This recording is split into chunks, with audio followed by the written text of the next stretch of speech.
Welcome to Tech at Lunch, the podcast that satisfies your hunger for all things tech while you enjoy your midday meal. So grab your sandwich, tune in, and let's dig in. Hello, I'm Nick, and this week you can hear that I don't have Ed and I don't have John with me this week. So you get to have another one of those moments with me, just sitting here having a conversation. I know some of y'all are, digging your ears out, going, great, I don't want to listen to this. But, last time we kind of had one of these one-on-one discussions.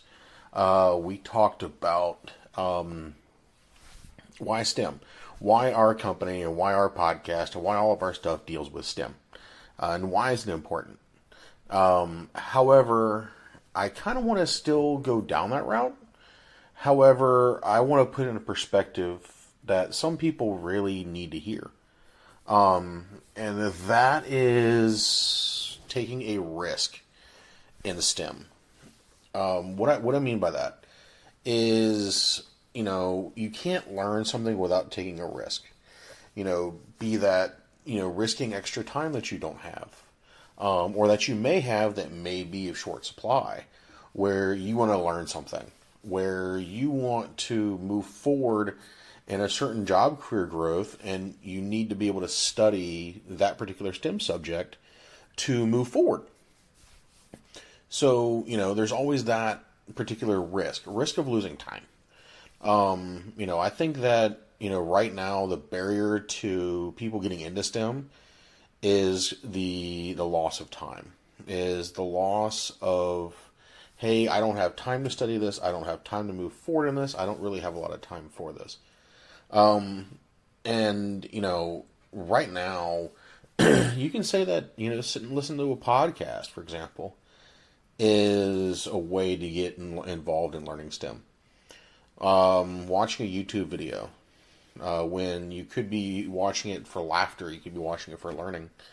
Reading a book before you go to bed about some STEM topic could be one of those times to incorporate that particular risk of losing time into making it a positive risk instead of a negative risk. So you're still moving forward in STEM, you're just kind of taking a little bit more time. And another thing that I see a lot of people think about, especially when they're, it's a risk, is, do I want to really pursue this? If you're thinking about changing jobs into a STEM career, talk to those people. Meet up with them, have a conversation with them, job shadow if you can, especially if they're in your own company, job shadow for a little bit. And see if, they're willing to give you time of day so you can actually, understand what they're doing, what they're not doing, and kind of what the requirements are of the job. The thing is risk and STEM go hand in hand. But it's all how you leverage it. So you can leverage risk to be a very bad thing, or you can leverage it to be a very good thing. There's no reward without risk. So if you're looking at changing jobs, you're looking at improving your outlook on how you do things. There's always going to be risk. There's always going to be risk to learn something new. There's always going to be risk of moving around an organization. Even leaving an organization, if you choose that, hey, I'm really into this STEM thing, and I'm going to venture out on my own thing and kind of pave my own way. You're putting a financial risk out there. So before you do that, I recommend having a fund lined up to be able to help you achieve those goals. As you move forward, make sure you have a support, like a support backing there that will actually help you, move forward with all of that. Don't go chasing it thinking that it's going to be overnight success.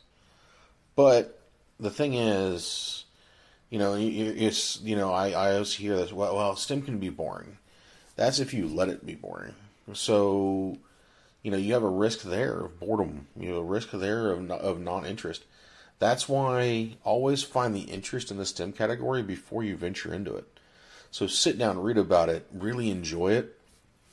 before you go headfirst into it. That's what I did when it came down to 3D printing, robotics, STEM education, any of that. I have this really urge to want to learn more about it, build more 3D printers. That's the reason why I was kind of happy to build the Voron 2.4 3D printer. You get to learn about kinematics. You get to learn about motion systems. You get to learn about different portions of technology and CAN bus based systems, all while building a 3D printer that, at the end of the day, is going to help a hobby grow. It's going to help STEM grow. But what did I risk when I did that? I risked time with friends, time with some family at that point in time when I was building it, my own sleep time, I guess you could say, and money. I'd put a little bit of money into it, or a lot of money into it, but it is probably one of the best paybacks I've ever had, as far as inside STEM education, because it is one of those things of where you kind of look at it and you go, okay, cool, well, this makes sense. Let me get involved in this. Let me really sit back and and learn this, and really play with it a little bit, and learn the slicing, and learn the CAD work, and learn how all this stuff works. If you can, go to trade shows, kind of learn about what you want to do, especially if if you have your own organization doing it. Reach out to people. STEM has its own inherent risks, no matter how you look at it. A lot of times STEM subjects deal with high voltage, programming things and stuff like that. Just make sure when you're dealing with that stuff, you're safe about it. Also, if you're doing any programming work as far as for your STEM learning adventure, do it on your own PC. Don't do it on a work PC, or anything that could be seen as a security issue to the company. Even though you're learning, unless you get permission from your employer to utilize their equipment in a way to help you support that, then go ahead and do it. However, up until then, make sure you do everything on your own PC. You kind of learn it and stuff like that. And then go from there. Also, don't be afraid to hand jog things. It's one of those things of where I kind of, came up with an idea one day of how do you teach somebody robot programming? Especially if you're doing, okay, I need this robot to look left, down, and over to 45-degree angle. Okay, cool, I'm going to write that out. I'm going to draw my axis, and I'm going to draw it out. And because the thing is, once you start drawing things out and you start understanding it, it makes more sense. So the thing is understanding STEM-based risks is essential in moving forward with learning anything about STEM, being involved in STEM, being involved in robotics, coding, automotive for that matter, because if you think about it, every single person has, taken a risk to end up in the position they're in because they said yes or they said no. They said yes to a job and they took it and they went for it, or they said, no, I don't want to do that. I want to do things my way. You have some of the automotive designers in the community right now who implored STEM to end up where they're at. They're using CAD. They're using all the tools they could possibly get their hands on. They're working inside STEAM, science, technology, engineering, the arts, and math. And that kind of combines everything. If you think about it, that is the automotive aftermarket. That is automotive design. So if you're going to risk it to get into the automotive aftermarket, like designing parts and stuff like that, you're really looking at STEAM. Get really good at CAD, 3D printing. Right now, the 3D printing market through the next couple of years is going to explode, especially for that secondary automotive aftermarket, side of the house, which, you're talking about, 3D printed body kits, wide body kits, louvers, interior trim pieces, exterior trim pieces, and stuff that is not easily buyable. So, you're imploring and using 3D scanners to get the data you need and the dot clouds you need to trim that down into a physical shape to be able to print that material, print and adjust that object to meet the customer's needs or your needs, and utilize a 3D printer to print the final product. So, the thing is, sometimes you can learn STEM and take that risk of learning it by just doing it. You don't even realize you're doing it. If you learn something new in, say, the last week, within the last week, right? You took a risk at the time that you developed, or the time that you had to learn that thing. If you sat down at lunch, like what we call ourselves Tech at Lunch podcast, if you sat down at lunch and you listened to us, you learned something new that day. You took an educated and, thought about approach that you are going to risk something to learn something. So it's all about risk versus reward when it comes down to, STEM risk. It may sound kind of funny with how I put it, STEM risk, but that's how I see it. I see it as something called STEM risk. I see it as, I'm risking something to learn something. It's a learning risk. But the thing is I don't want to put it as a learning risk because learning risks kind of, to me, indicate something else.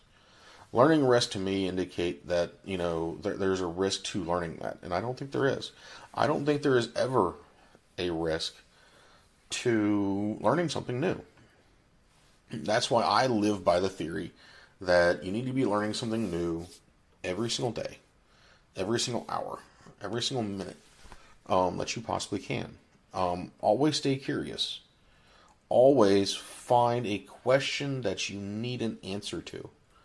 And, that kind of leads me to the fact that, if you're going to get into STEM and you kind of want to, get a bunch of people through this process and you want people to do it with you, keep people around you that are curious, that are not afraid to answer questions, that have questions of their own, that kind of really understand why they're there. And find yourself the people that are going to challenge the status quo to the answer that you have. Because you're going to learn something from those people. You're going to learn something from some of the people that are going to tell you no. So if you take time to risk something to learn something, or risk something to move into a different organization, or, something, risking something for STEM, or risking something to learn STEM, or risking something to move into a STEM career field. If you're not happy with a career field you're in, and you want to get into STEM, I'm telling you right now, you're not in a better time. STEM careers are going to explode, and probably in the next year or so. You're going to see a lot of need for a lot of things. You're going to see a lot of need for, for people wanting to get into the trades. You're going to see people that we need mechatronics engineers or mechatronics technicians. We need robot technicians. We don't need everybody to be an engineer. However, we need technicians. We need maintenance techs, inside the manufacturing world. We need people who are welders, people who want to dream big and do big things. We need people that are willing to stretch the automotive aftermarket outside of what we call the current norms. And the reason is there's always a need to increase, certain sectors of the automotive world. one of those things is the world of EV, the world of electric vehicle versus internal combustion engine, or ICE. Right now we need people who are passionate, who are absolutely passionate about EV vehicles, because without those type of people, the idea of an EV, or what I consider a 9-volt battery, is not going to last. And you're going to start seeing another resilience on ICE, which, at the current pace of sales, yeah, that's going to happen. You're going to see the demand for EV vehicles decline, while the demand for ICE to increase. However, we need people who are willing to risk time and energy to learn about EV, to learn how to make them more interesting, to learn how to make them more reliable, to learn about how they can make them safer, for people, how to protect them in case of a natural disaster. We saw that with this past storm that came through, Henny. We saw that, the inclusion of salt water in some people's garages caused their houses to burn down, because salt water was, in their EV vehicle that they had parked in their garage. To me, there needs to be a fix to that. And maybe, just maybe, one of you out there who are really passionate about EV, who love your Tesla, or your Nissan Leaf, or whatever it is that you have, and you want to make a difference in the world, risk that time that you have, free time that you have at least, and learn about battery safety, learn how to make batteries safer, learn how to make them impervious to salt water and saltwater inclusion. That type of stuff. That is what is needed right now. It's not, oh, look, I can build an app.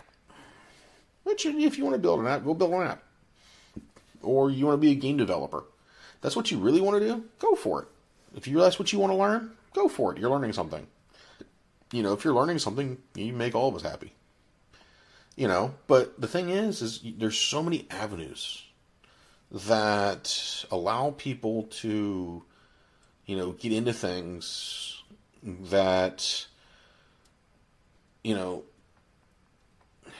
there's never a shortage, I guess you'd say.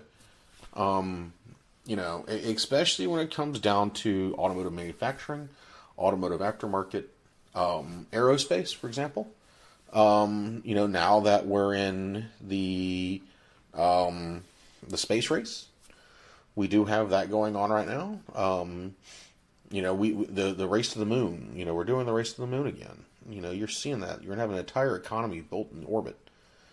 So there's a need for people who are passionate about that type of stuff. People who want to learn about test stand development. People who want to learn about engine and rocket design. People who are really interested to learn about launch pads. People who are willing to risk their time or risk something to learn about that particular piece of equipment and go out and optimize it and be there with it and develop it, design it, live it, breathe it, and whatever. And we have so many companies out there who need these people who are doing this. And then you have the guys who, we need A&P mechanics badly. If you are passionate about airplanes, helicopters, anything like that, we need A&P mechanics. A&P is like the most unloved version of STEM you could possibly think of. No one really thinks about them all that much. However, they should be thought about. They're the ones who are maintaining your aircraft to get you from point A to point B. And we saw that how important those individuals are this past week with all of the, and also still currently with all the helicopters that are currently in North Carolina that are supporting relief efforts. You have civilian and military A&P mechanics working together to make sure that these helicopters and these aircraft are at the top of their game to be able to deliver food supplies and water to the affected areas and get those people out of harm's way. That's the thing, and that's I'm not going to harp on very much, but it's something that needs to be said. That if you have a love for something, and you have a really big, heart for certain things, especially in the STEM community, pursue it. Don't let anybody tell you otherwise. Don't let somebody else's thought processes win. Because all you're doing is you're losing time and you're losing effort. And once that happens, the age-old saying is, tomorrow. I'll get to it tomorrow. It's not everybody's going to be Annie. Not everybody's going to make a song about tomorrow. So that's why, that type of stuff, if you have the opportunity to do it and you have the desire to do it today. Don't do it tomorrow. Because the problem is you push it off to tomorrow and tomorrow will never come. It's not everybody has the ability to be the cheeseburger. Give me a cheeseburger for I'll pay you tomorrow. So that stuff that, when you think about it, never stop learning. And that's something that I kind of live by. And that's also something that, I have this entire podcast around is never stop learning and changing the status quo. Because, if we never stop learning and we also change the status quo of what we're dealing with, then people will be more excited about it. People will be more happy to be involved in STEM. And that's what we want. And we want people to come from, this podcast or whatever and say, okay, I want to learn more about that. I want to take the time that I risked to listening to these guys. Now I want to take what they talked about, and I want to go learn something about it. If you're gonna risk 30 minutes to an hour of your day, talking to us or listening to us, then guess what? Then we can definitely, hopefully take that information that we're giving you and help you learn something. And we hope we did. And I really hope that at the end of the day, that you guys got something from it. And, we hope with everything we've got that we made a positive impact. And that the risk that you're taking with your time is rewarded. We know that not everybody is going to get into STEM. We know that. Some people may just like the topic. We understand that. But, the thing is, that is something that, everybody's an individual, and everybody has their own individual thoughts, wants, and desires. If you just want to learn about STEM, but you don't want to change into a STEM career, then hey, guess what? You're still learning STEM, by the way. Just if you don't move into the career, you don't move into the career. That's all that goes. That's all that happens. If you're already involved in it and you want to learn more about it, then jump into it. Jump in feet first. Don't swan dive into it unless you know that that's what you want to do for the rest of your career. If you said, hey, I want to get involved in, CNC plasma cutting or, water jetting or any of this stuff, yeah. You don't have any other option but to kind of jump in feet first, go to school for it, and then move on. Unless you find a place that has an apprenticeship, you dive in head first and you learn. You get involved and you really kind of, work your way through the process. Then eventually you open up your own machine shop, you support, stuff going on, and then guess what? You make yourself your own little bit of money. But, the thing is that is a risk and there's reward attached to it. And we hope that when you do make your guesses, your choices in the STEM environment, that you make them with the utmost care. You make them with the thought process that this is what has to happen. If you want to jump in and start your own career, if you want to jump in and start your own business in STEM, be my guest. We need more people who are entrepreneurs, who, care about what they're working with to have the best outcome. And, that's across all industries. Because everybody needs a service industry. If you're servicing the manufacturing environments, or you're servicing the automotive environments, as far as the automotive aftermarket, doing 3D printing, 3D scanning, CAD work, research and development, engineering, support, or, any type of, hands-on processes and procedures, then hey, guess what? Go for it. If that's what you want to do. But always start it before you leave your company.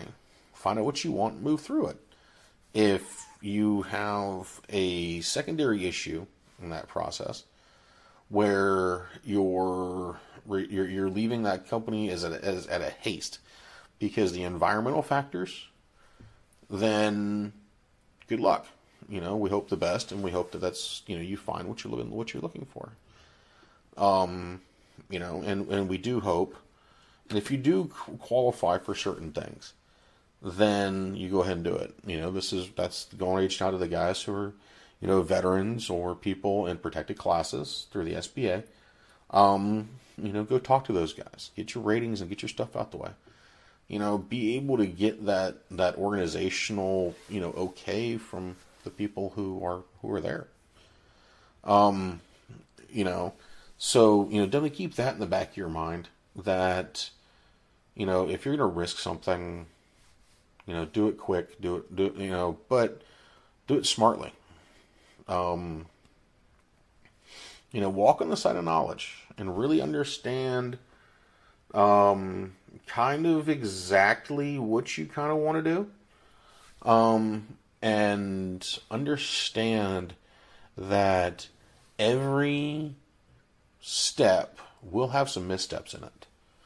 But every risk, when it comes down to being involved in STEM, will have a reward attached to it because you're learning something. If you learned how to code 3 lines of Python, but you didn't know how to code anything else before you started, you learned. If you learned a new language and you didn't know any words in that language prior to you starting that process, you learned something. If you watched a TikTok or YouTube video where you learned something about something else, then guess what? You learned something.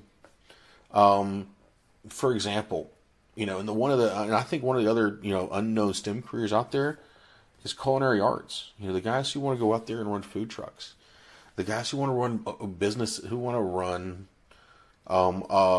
restaurants, be head chefs, be sous chefs, be bakers.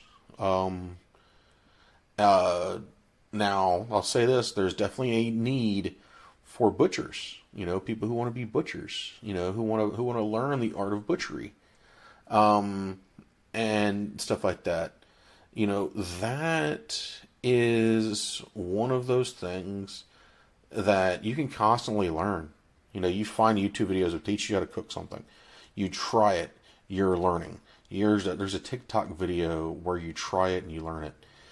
That type of stuff is, one of those unsung heroes of the STEM world, because everybody needs them. Maybe not them exactly, but their profession, because everybody has to eat. But everybody doesn't really know how to cook or want to learn how to cook.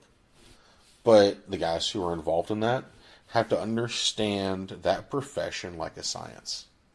You also have to know the math behind it. You also know the technical stuff behind it. Maybe a little of engineering for creating plates and stuff like that. So STEM is there. But you also fall into STEAM when you start talking about like the plate design and stuff like that. You start getting a little bit artsy, arts and stuff like that. But, the thing is understand the risk of what you're doing before jumping head first into it and, really, getting involved in something that that you think that you're going to be interested in. So, risk some time and do your research, learn something about it, and really get involved in it before you make the ultimate choice about what you want to do with it. But I'm going to keep it short so y'all aren't, completely trying to dig your ears out and your eyeballs, from staring at your screen or whatever. I want to say thank you to the 2,992 people who've listened to us. We are up over 100 and something so far. We really want to say thank you to every single one of you. We're approaching 3,000, and we're going to continue past our goal. And I think we're going to go well past that. Go take a look at vulcanara.com, the blog, Vulcanara blog, blog.vulcanara.com. Go take a look at the YouTube channel, Vulcanara Technology Solutions. We're posting a lot of stuff on there, as far as some shorts and stuff like that, some STEM legends. Same thing on TikTok. Take a look at us on the socials. We will be at SEMA show this year, so we'll hopefully be bringing you some coverage from that, or we're going to talk about some of the STEM stuff out of SEMA, and also cover some other, some fun topics out that way. Hopefully we'll have some announcements coming. We can really hope that we have that. But, if y'all want any lithophanes done or anything like that, go take a look at Printed Heritage. We will be having some more swag come out on Vulcanara 3D and on the TikTok shop. Sorry. So go take a look. Let us know what you think. Please, please, please, if you're listening to this on YouTube or whatnot, please like, comment, and share.